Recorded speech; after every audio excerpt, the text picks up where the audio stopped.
In the top stories, a coroner rules a fatal police shooting was lawful, a big budget cut to government summer camp program, and a road tennis tournament just for women. Welcome to the weekend edition of Nation News on Friday, May 30th, 2014. I'm Natasha Beckles.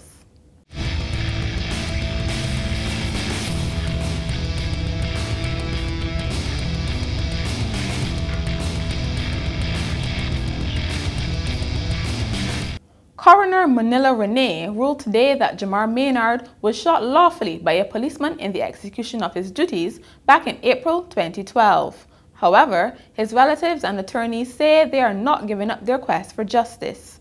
Attorney at law David Commission said the officer in question should be required to defend his actions before a judge and jury in criminal sizes. He also said the family's legal team was committed to using all available legal avenues to ensure that this happened. Please see nationnews.com and tomorrow's Saturday Sun for further details. Meanwhile, an 80% cut in funding has resulted in a significantly downsized 2014 National Summer Camp program. There will be 46 camps this year, down from 64 last year, and they will run for 5 weeks rather than 6. Furthermore, in contrast to previous years, there will be no free meals served. This was revealed today by Minister of Culture, Sports and Youth Stephen Lashley during a press conference at his Sky Mall office to signal the launch of the July 14th to August 15th program. He disclosed that the budget had been cut from $3.5 million in 2013 to just $700,000 this year. Some vendors operating outside Cheapside Market in the city have again attracted the attention of the Royal Barbados Police Force. This morning, one was taken away by officers under protest from his colleagues.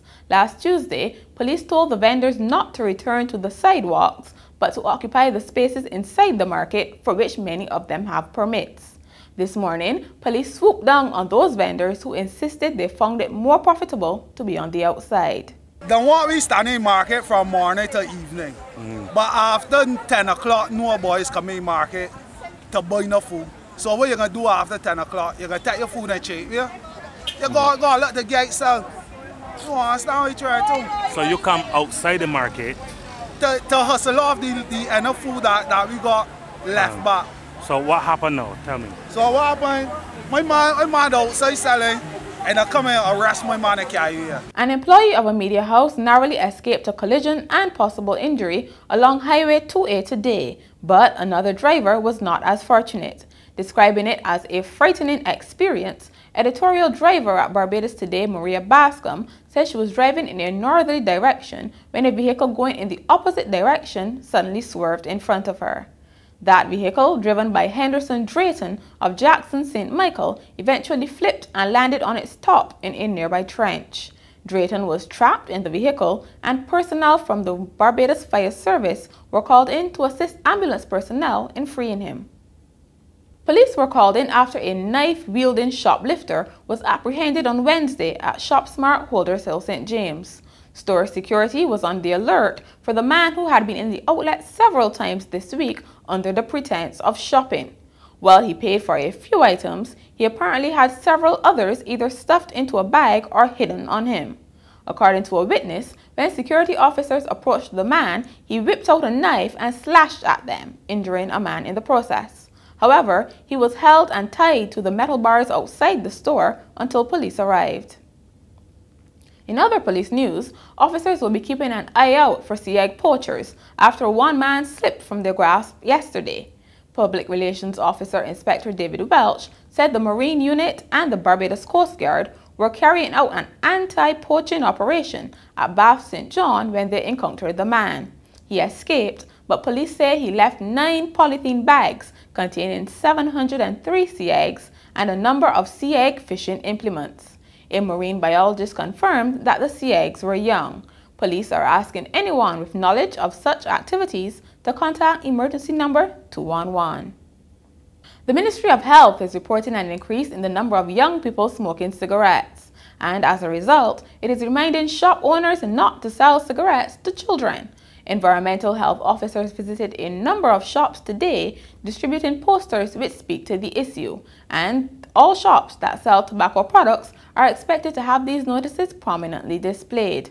Senior Medical Officer Dr. Kenneth George said the Global Youth Tobacco Survey conducted locally last year provided evidence to suggest that the rate of smoking has increased in minors over the last 5 years.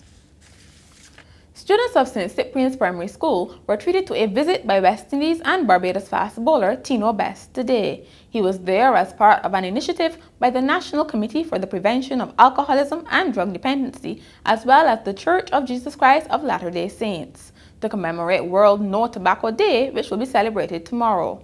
During his short speech, the cricketer urged the students to stay away from smoking and drinking and not to yield to peer pressure. In sports now. In basketball, title number 5 is now but a game away for Lumber Company LSC.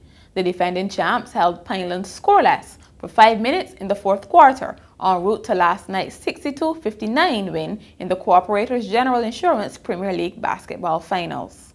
Playing at the Barbados Community College, Keith Burkett outplayed them all once again, scoring a game-high 18 points, while Ian Alexander chipped in with 13. For the Pine, Ramon Simmons and Charles Vanderpool both scored 15, and Junior Moore added 12 points and 13 rebounds. The win gives LSC a commanding 2-0 lead in a best-of-5 series that they entered as heavy underdogs. Barbados inflicted their second thrashing in 2 straight nights on St. Lucia when the two teams met in Game 2 of the Goodwill Netball Series at the Netball Stadium last night. After establishing a slow 12-8 lead in the first of 6 15-minute sessions, Barbados exploded to a 61-35 triumph. Shanika Wharton led the attack with 25 goals from 38 attempts, while Shaniqua Thomas enjoyed a night in the goal attack position, sinking 17 of 25.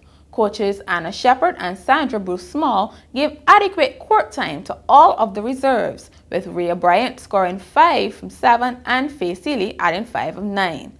Starter Nikita Piggott scored 9 from 13 before giving up play to some of the lesser-ranked members. The final game will be contested tonight.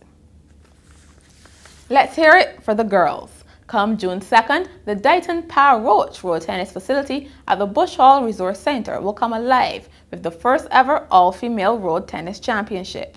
The brains behind the idea are 2 female road tennis players, Juliette Worrell and Sandra Busher, whose overall objective is to raise the profile of the sport among women, especially younger females.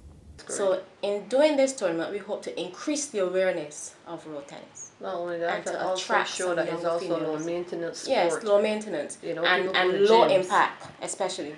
Because with netball you get a lot of knee injuries, ankle injuries, but this one is like a moderate impact, moderate intensity sport. And finally, someone is hiding envelopes containing cash in Boulder, Colorado. Someone with the Twitter handle Hidden Cash began leaving envelopes containing $100 bills around San Francisco last Friday. By Wednesday, a similar effort had popped up in Boulder. An anonymous group hid envelopes containing $40 and tweeted clues to their locations in what they say was a way to spread a little happiness. And that's Nation News for today. You can keep up to date on our website, nationnews.com, as well as Facebook, Twitter, and our YouTube channel. It's the weekend, so go out and spread a little happiness of your own.